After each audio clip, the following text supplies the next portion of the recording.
And we're back, doing a bit of a test with the Shuttle AM e-bike today. I had my time windows have been pretty short as we're raising like a 8-week-old child right now. So just super demanding, trying to be around the house.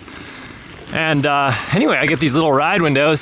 So I wanted to see if I could squeeze a Blanchard kind of like adventure ride.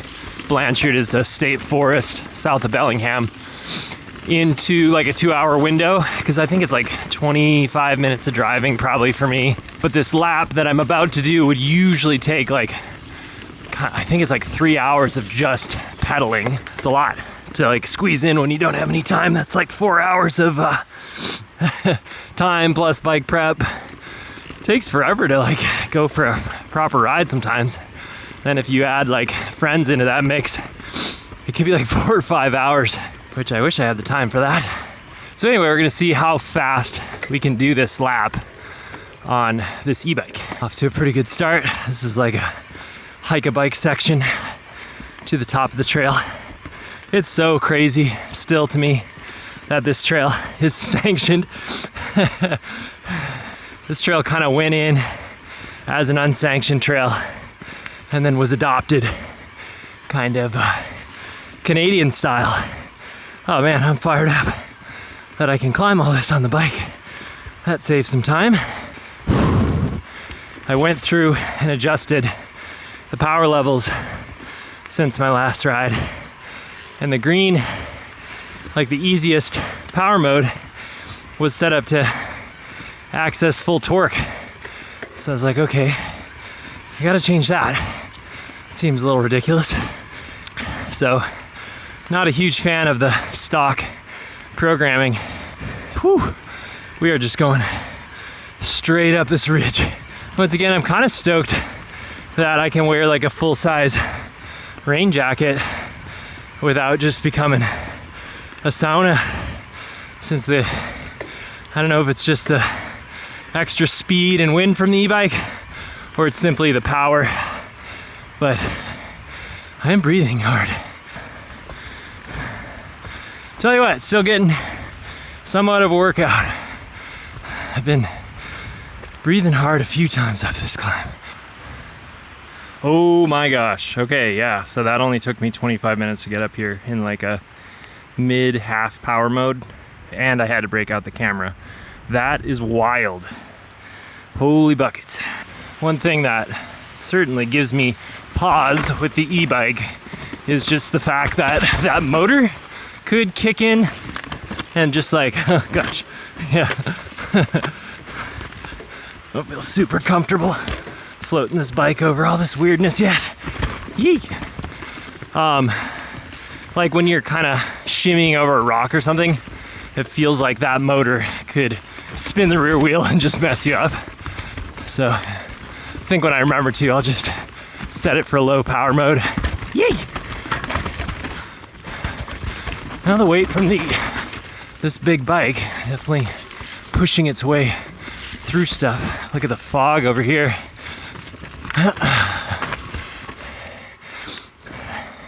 So far the front tire grip has been really exceptional. Got the radial Albert up front, purple compound.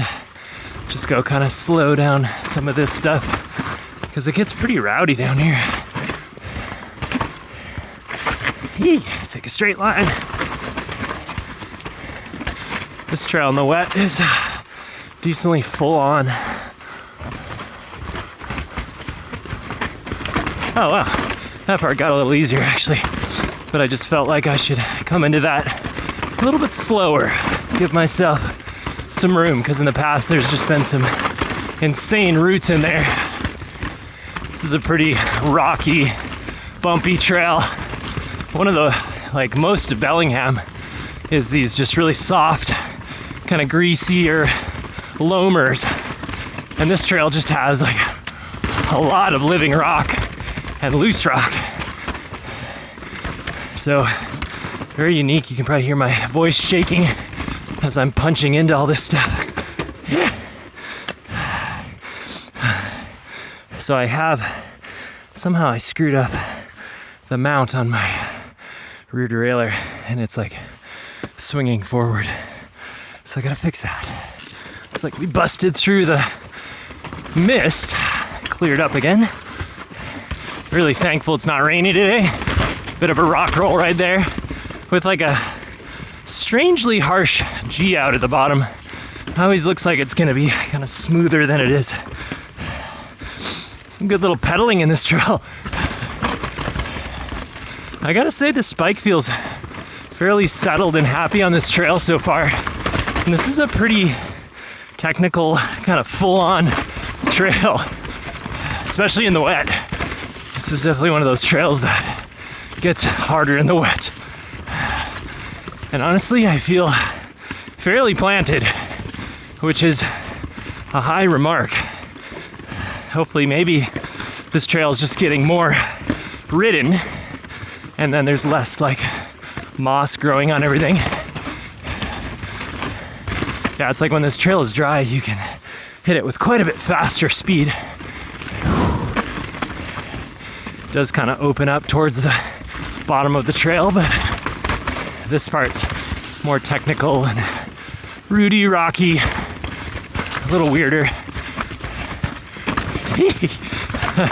Every time I ride this trail, I'm like, oh my gosh, yeah, this thing is so bumpy. We just don't really get this kind of stuff very often.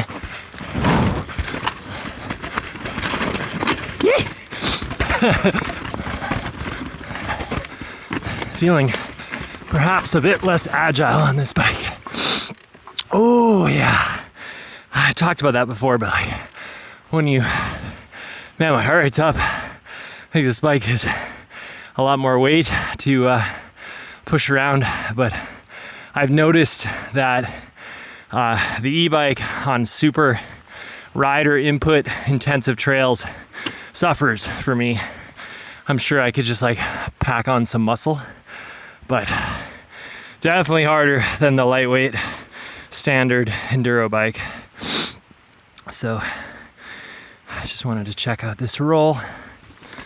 I think I'm gonna skip the roll today, which is disappointing, but I just can't, in the kind of wetter conditions and a bigger bike, just can't say with 100% certainty that it wouldn't get weird on there. So, and I'm all alone today. So another day. Yay!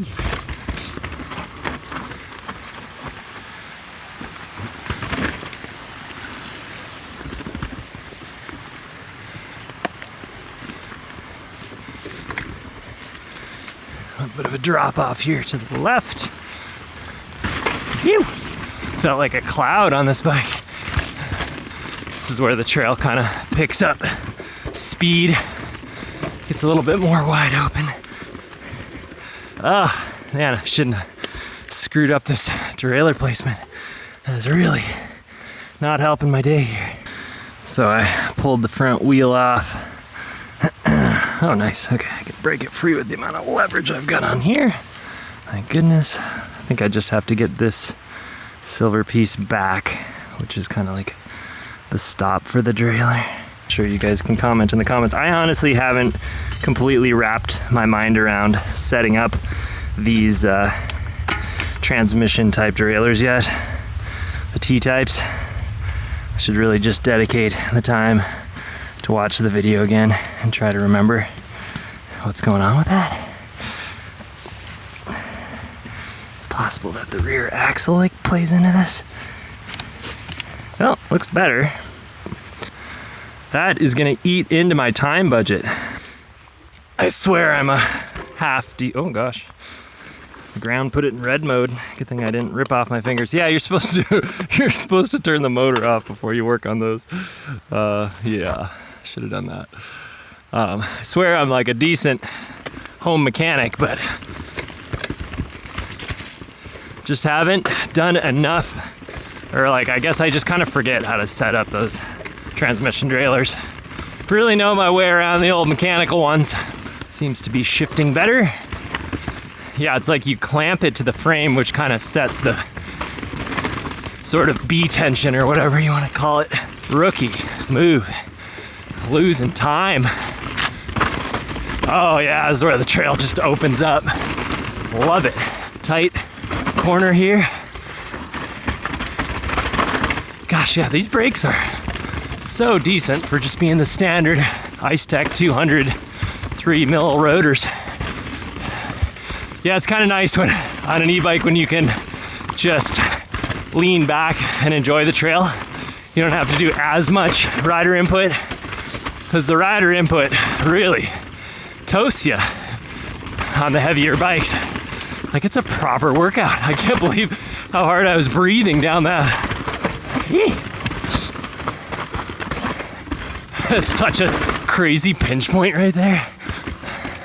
A rock spine. Yeah, things certainly do get faster down here. And the big bike is just tugging. Wants to go even faster.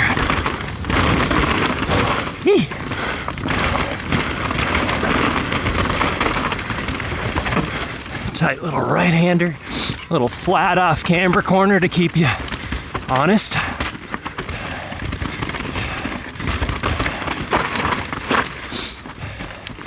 Go the black line, because that double black, I haven't done it yet. It looks pretty weird. It's a quick little move.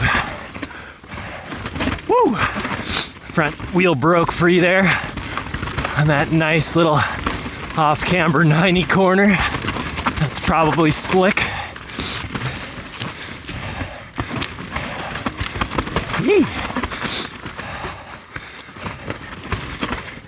Yeah, this whole trail requires some energy when you got the heavier bike. So, +1 for the analog bikes. You may burn a lot more calories on the climb, but you will burn less on the descent. Once again, it is noon, and it's pretty dark. So I'm hoping the footage comes out. But so far, it looks like it has been. Just like when I pull the footage in, it's kind of noisy. But then when I hit the grade, it looks happy again. What a beautiful day out here though. Very northwest December day. It's like in the 40s. Traction is at a premium. Things are skiddy loose. We hit that bank of mist on the way up, or on the way down rather. This move's kind of crazy. You like hook into this. They just love their 90-degree turning rocks through here. They built up that landing more. Yeah, like there's a double right back there. It's like I kind of had to think twice if I had the energy left to yank this bike up. So I suppose if you ride these bikes all the time, you're probably gonna get pretty jacked. Really build some muscle. I allow you to just absolutely shred the analog bikes. Yeah, I will say one thing that kind of makes sense but surprises me in practice is on the e-bike, you just keep your heavy jacket on, keep your gloves on.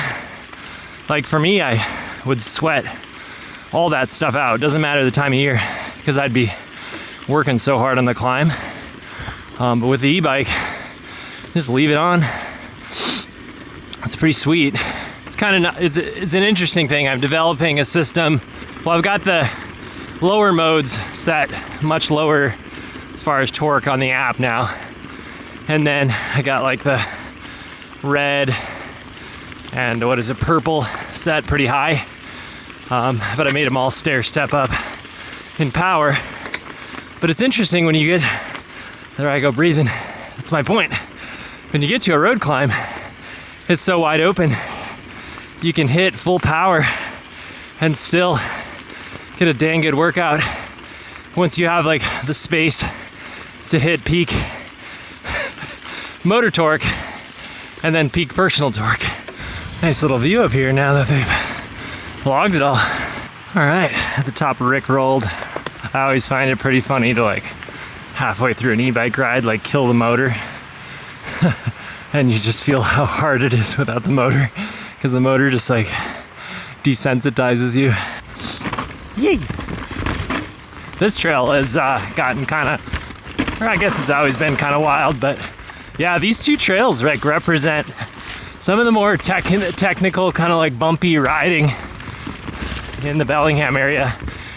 Not necessarily like the scariest, but yeah, just a totally different type of forest and vibe. Apparently trail turns right there. Yeah, such an active trail. I'm sure the e-bike will also kind of wear me down on this trail. I'm not so sure about this drop line either. Just the absolute lack of landing. Yeah, this little drop, kind of blind, and yeah, just not the smoothest landing. Oh yeah, okay, I kind of found a bit of a pocket that time, going slower, but if you overshoot that landing, which is easy, very flat. It's like 5 or 6 foot drop to flat. Woo! Just some sort of jump to a root ball. Sweet. Yeah, smashing into rocks and like bigger rocks and roots with this bike. It like carries its weight into things well, but at the same, oh my gosh, there's roots everywhere. At the same time, it just like feels like it kind of bumbles you around a little bit having that weight. I don't ride this trail enough to like know all the go-to lines. I always just like fall into my last ride's lines. Yee. pretty active little trail here. I think it's like, what, 1,000-foot drop. Blanchard definitely has a vibe of its own. I will say I probably prefer the ride quality of my lightweight Firebird over this bike for just like efficiently getting through this kind of terrain. Yeah, I'm like breathing. Yeah, I have the full-size Chrome Egg Pilot BAs on this thing, which I feel like is a real good fit for the e-bike. I do catch them on things because they're a little bit wider, but very supportive pedal. It's definitely the pedal you want when things get weird. Just a lot of platform to fall back on if you like were to lose your clip, or just the stability from it. Yay! It's a fun section here. Just big natural doubles, just natural water bars. Getting that DHR2 to step out in the rear. Took just a terrible lines through there. A little bit more complexity of lines here. You can't necessarily just fall into where everybody else rides, because there's like 3 options in the spots where it gets a little technical. Yeah, an interesting mix of feelings on this bike, because like sometimes it feels smoother because of the way it punches with the way through stuff. But sometimes I'm like repetitive, 6 to 12 inch features, you feel like you're actually working a bit harder to just kind of keep level, stay composed on the bike. Just that weight. Once again, I think I'd get used to that, but probably take a little bit of time. Whew. This is real mountain biking over here at Blanchard. Even before these trails went in, I just loved the terrain here. And now you got some black and double black terrain. It's pretty sick. I missed that double. I think I missed that the last time I rode too. You can feel the brakes are getting a hair hot. Section's kind of steep. Big right-handed hook turn there. Okay, back to the van. Let's see how we did. Wow, oh my gosh. So ride time, probably without dicking around, I'm guessing this is just moving time, hour 10 for a trail that usually takes over 3 hours analog. So that is That's wild. And on that note, we are done.